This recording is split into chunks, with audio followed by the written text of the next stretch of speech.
Let's begin. Kumlen and a block Gemara. We are up to Daf Nun Vav Amud Aleph, the last block of Sukah, and we are making a siyum today.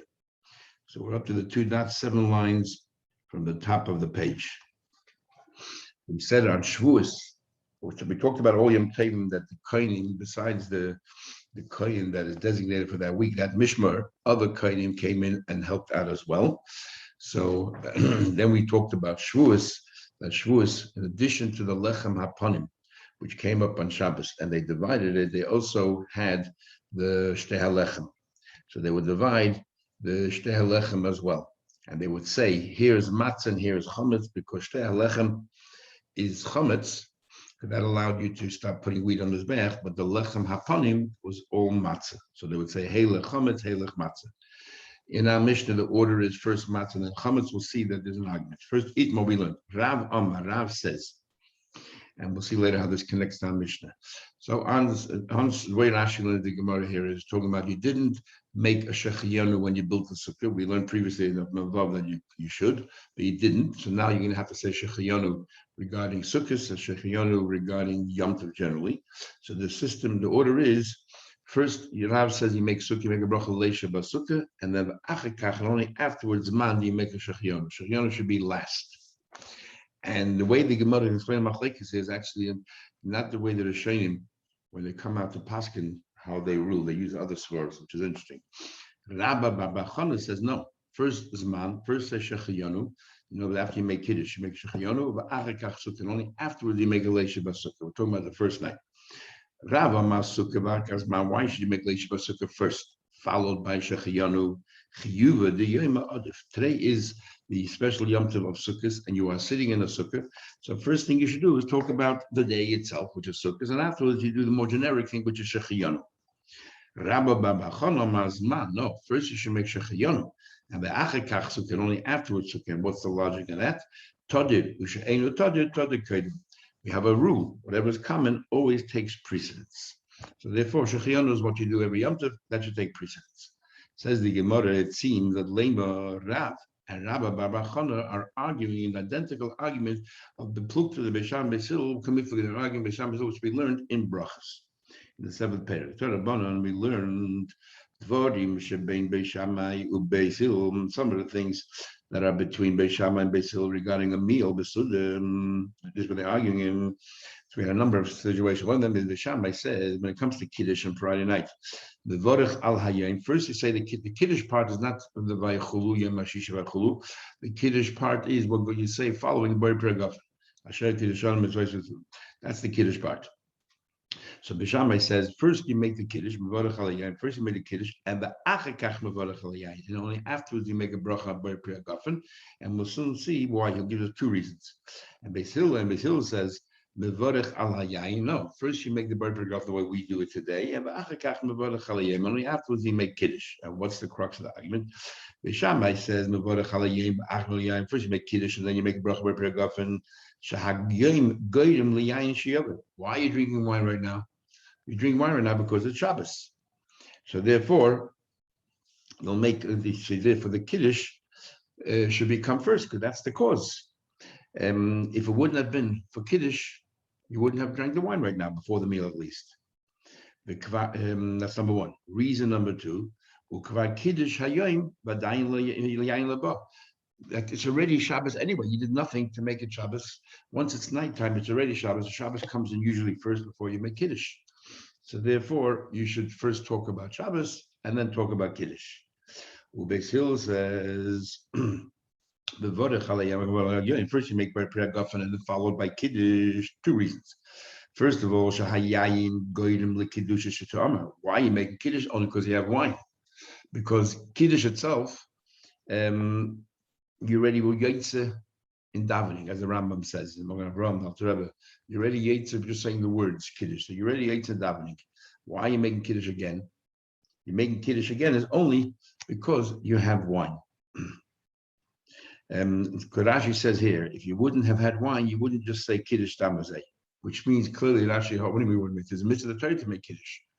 It must be that Rashi said you daven my already, so you already made the Kiddush Mahatayr.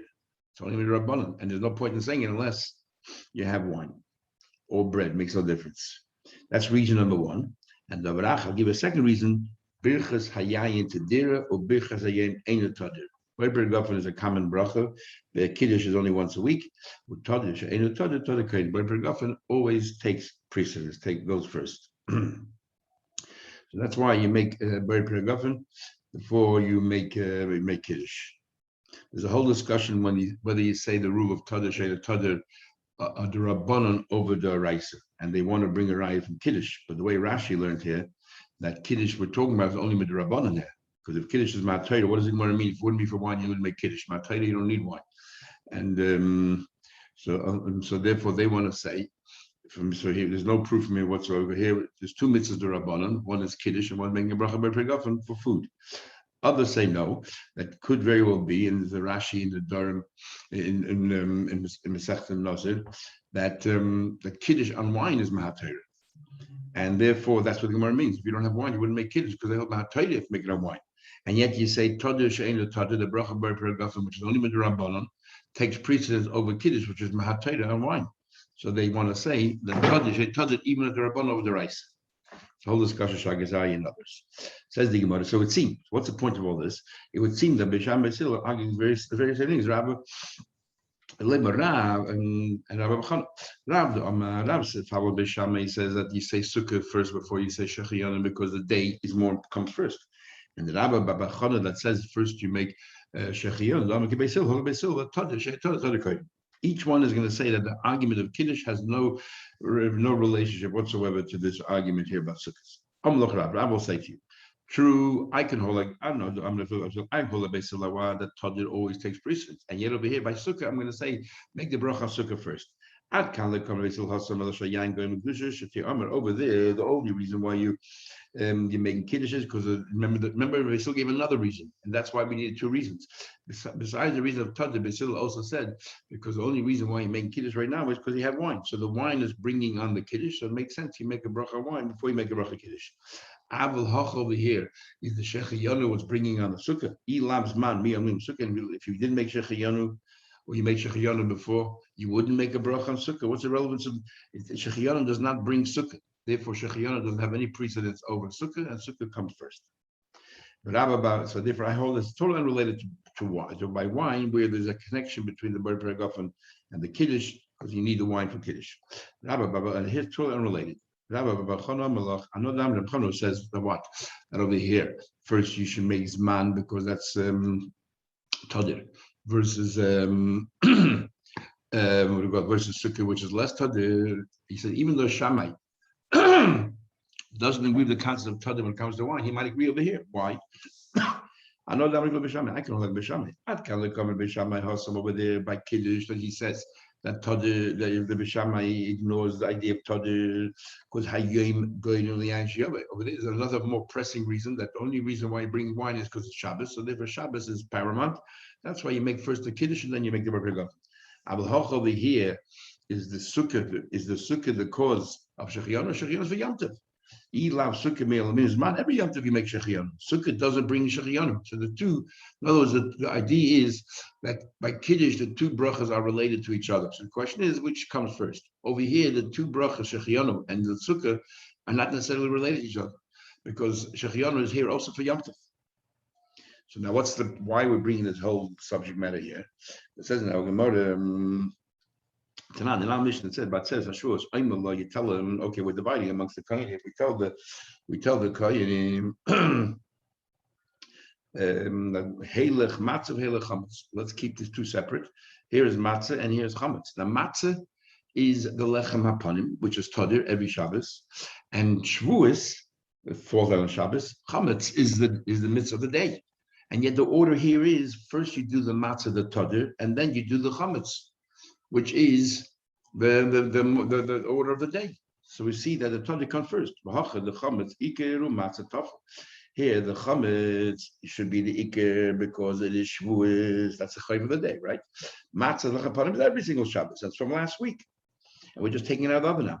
And yet it says, Tony, which should you get first? Heilech matzah, take the lechem upon him first, because that's tadir. The heilech chametz, tiyush the rabbi. You see that tadir always overrides. So by sukkah also, we should make first the shechiyanu and then the sukkah, even though the mitzvah of the day is sukkah, but shechiyanu should take precedence. You're right. Al Mishnah disagrees, but Tanai, this very din in Al Mishnah is also an argument to Tanai. The Tanai of the Brisa, Heilech matzah, Heilech chametz, like Al Mishnah. Here's matzah, here's chametz, but Abba Shaul says Heilech chametz, Heilech matzah. So there's an argument. Nachman Rav Chizda says, I don't hold like Rav who says first is Sukkah Shechiyanu. I actually hold Rav Chana.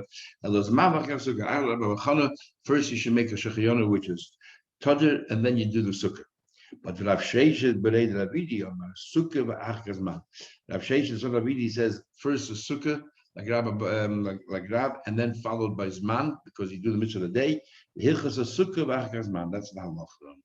But the long rush of here and everything else, all talking about. The bottom line is, for other reasons, we make a difference between the first night. Most people make a difference between the first night and the second night, because we say that the first night the Shechiyanu is on the Sukkah and on the Yom Tov.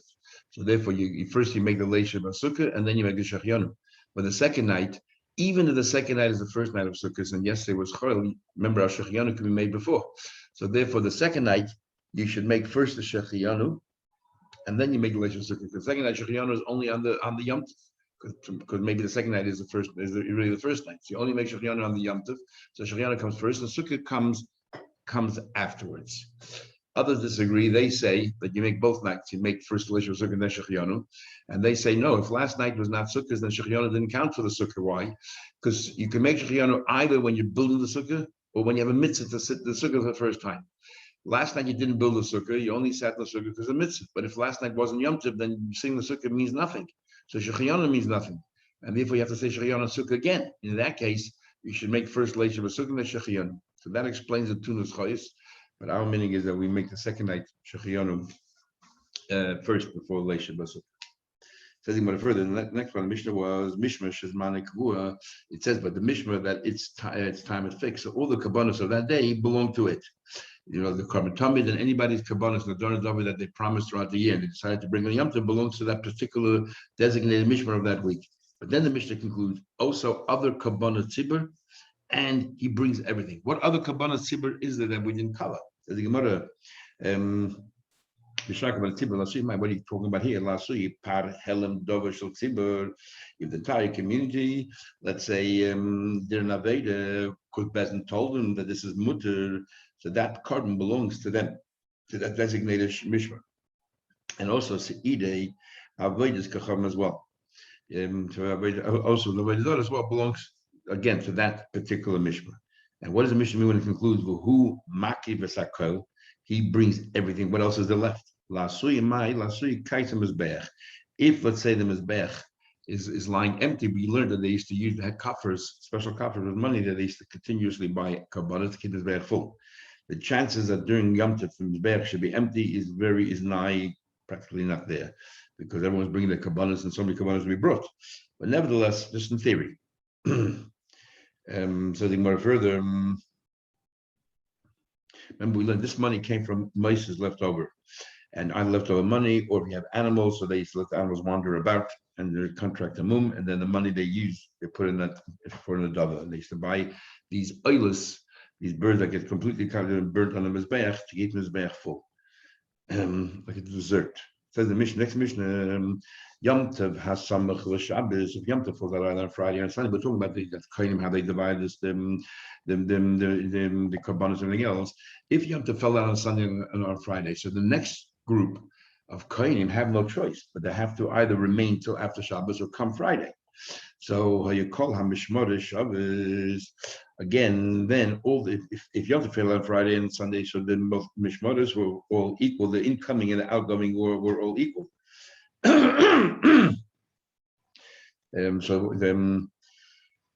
mean the lechem upon him they divide equally, and so on. Yeah. How you call it? They were all equally dividing the lechem upon him. But what happens if Choli is Yom Echad? Choli is Yom Echad lahafsi bin time. What happens if there's a day, an intervening day? Let's say Yom Tov falls out on Monday. So then, So these other kohanim, we're talking about all these other kohanim that came for Yom Tov. So if Yom Tov falls on a Sunday, none of them had a choice. All had to come on a Friday. Or if the Yom Tov ended on a Friday, all had no choice but to remain there for Shabbos. So then all the kohanim have a share in the lechem hapanim.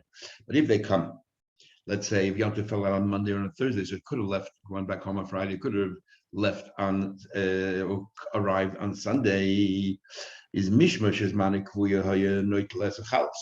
The mishmar that was fixed for that time, they take 10 out of the 12 chalas, but the fact is these other kohanim are coming to help, so they're entitled to something. So therefore, is noitel stein. Because we learned in the previous Mishnah that during Yom Tov, all the kohanim have a share in the lechem hapanim. So he's telling you, when do all the kohanim have a share in the hapanim? If they had no choice, they had to be there on Shabbos. But if they had a choice, if they just came a day earlier, so they decided, you know what, they'll chaparang on Shabbos as well, they'll still get something, but a modicum amount. They'll only get a minimum amount, they'll only get 2 chalos split between all of them, and the 10 chalos split between the kohen going out and the kohen coming in. And generally, throughout the year, have this with lechem hapanim, hanichnis, the incoming group, each one takes 6. The 12 chalos in total, each one takes 6. Rabbi Yehuda says no. Hanichnis noitel sheva. Rabbi Yehuda says the incoming group, they take 7. Because what happens is that there's 2 shifts. The morning shift was done by the outgoing group, and the afternoon shift was done by the incoming group. So the incoming group, they take 7 chalas. The hayoyti noitel chamash, and the outgoing group, they take 5. Hanichnosim, the incoming group, cholkim b'tzafon, the incoming group, they take their share on the north side. And so everybody should see. North side was always more chashuv. That's what they did all the kabbanas. So that everyone should see that this is the incoming group. And the outgoing group is b'tzafon. They took their share on the south side. So everyone knew that they were leaving. And because the south side wasn't as significant as the north side. Bilga, that group of kohanim known as Bilga, and one of the 24 groups, they were punished and penalized. They always took on the south side. Even then when they were incoming, they didn't get it on the north side, they got on the south side. And the Gemara will tell us why. The taba'asa kvur, the ring, there used to be a ring that was open so that they could put the head of the animal through it, make it easier to shech.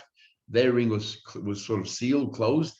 And so therefore they had to use someone else's ring. It's always embarrassing. Everyone will remember, oh, this is the Bilga family. And chalaina stuma. Everyone had their own locker, like their own window where they used to keep their knives and everything else. Theirs was closed. They had to keep it in other places. Again, there's all a penalty for their behavior, as we'll soon see. Says the Gemara, what do you mean before and afterwards? Even before the first day Yom Tov or the last day Yom Tov, we're talking about Shabbos and middle Yom Tov. They split equally. Elefneh means Yom Tov Achron. Elefneh means the last day of Yom Tov. It ends before Shabbos, and Lachrel means Yom Tov Rishon. The first day Yom Tov happens after Shabbos. So even though the Shabbos is not part of the Yom Tov, they still get an equal share if they had no choice. My time, but because since they have no choice and they have to come, then so therefore the Chacham instituted this law that everyone should share equally. What about Chol Yamecha? There was an intermediate day. The Gemara says, "V'hani tarti maya v'detayu." You say that you Rabbi Yehuda say it's not split equally 6-6. There's an incoming group and outgoing group. The outgoing group gets 5, and the incoming group gets 7.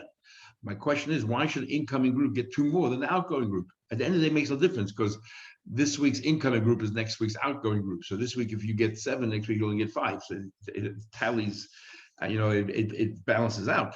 But nevertheless, why should you get more than incoming groups? So the Gemara says, because there were 2 shifts. And the incoming group, they're the ones who had to close the door and at night. And therefore, they're entitled to get some extra. The Mepharshim are talking Taisus, even though they're showing him it's a job for the Levim closing the doors. We had to be sure they couldn't swap positions or playing music or closing doors. Where does the Kohanim come in? There are a few gates at Kohanim. We're talking about those gates. It says in Gemara, the name of Dal Badal. Let's just say take away here, but what do I gain by getting 2 more this Shabbos? If next Shabbos I lose 2. So what do you gain here? You give me a reward, which at the end I don't gain anything because next week I'm only getting 5 anyway. So why don't you just leave it 6-6? I'm going to buy you. Abai said the famous word, Butzina Tova Mikra. Butzina is a small pumpkin or a small something in the gourd family. This is the famous saying in English, that a bird in your hand is better than 2 in the bush. Actually, Rashi doesn't learn that way. Rashi holds it's the same pumpkin, but you can take it now, cut it down, it's not that mature, or you leave it for another week, it'll grow a lot larger, and then you can have it. And therefore, the saying is, why wait another week? Who knows what's going to happen? Take it now. It's better to have something small quantity now than a larger one later. But the way Rashi learns, it's the same product, just if you give it some time. Taisus learns it's like a bird in your hand versus two in the bush. You don't have, it's two different products. But if you would wait a little bit, the other one is much better. But the saying is, just take it now. Right now, I can get 7. Next week I'll lose out. I'll get 5. You don't work that way. Think. Sometimes we say, just look at the here and now. Says about further. So, butzina tava mikra, that a small pumpkin is better than a large one. Says the Gemara, Amar Rav Yehuda Musafin Chelki. Rav Yehuda says just like they divide the lechem haponim, so they also divide when it comes to the hides of the Karban Musaf from every Shabbos, the incoming, the outgoing, kind of divide the hide as well. Uva Musafin Chelki makes us a question. It says Mishmara Hayitza Thomas Oshach. The outgoing group they do the Karban Thomas in the morning. Musafin and they do the Musafin. Mishmara HaNichneses, the incoming group, they do the afternoon korban, Uvazichin, and they're the ones who take off from the lechem hapanim. We have that frankincense over there, so they're the ones who give up to roast. There's 2 beziche lavoina that they took off the table, and that enables them to eat the lechem hapanim. The ilu musaf cholkin like Tani, it says here clearly what they divide, and doesn't mention a word here that the musaf itself was divided amongst the 2 sets of kainim. It seems to me clearly that it's the outgoing group that gets the time musaf. Says you want to know, this particular price is not going into such detail as to what do you call it? How you divide the hide of the Karban Musaf. Why should the incoming group be entitled to anything? Why should incoming group, if it comes to Karban Musaf? Because they're the ones who stand there with the big forks and they're keeping on turning and tossing over the meat on the mizbech, so it should burn better. After the outgoing group goes out, lunchtime or in the afternoon, early afternoon, the incoming group, they stand there working with the poking at this Karban Musaf as well, so they're entitled to something.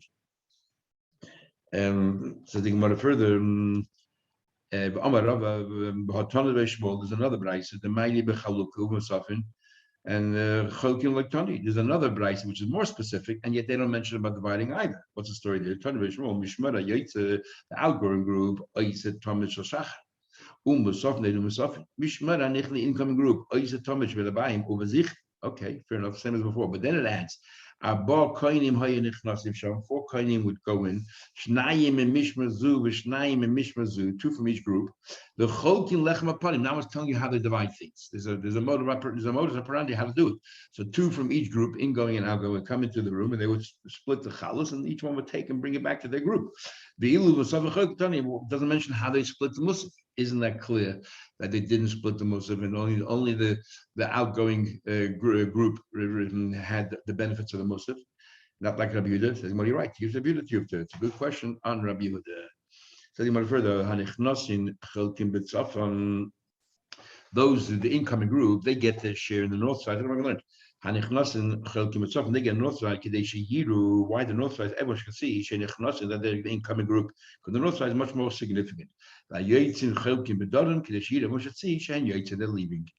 Bilga always took on the south side. I don't know. We learned.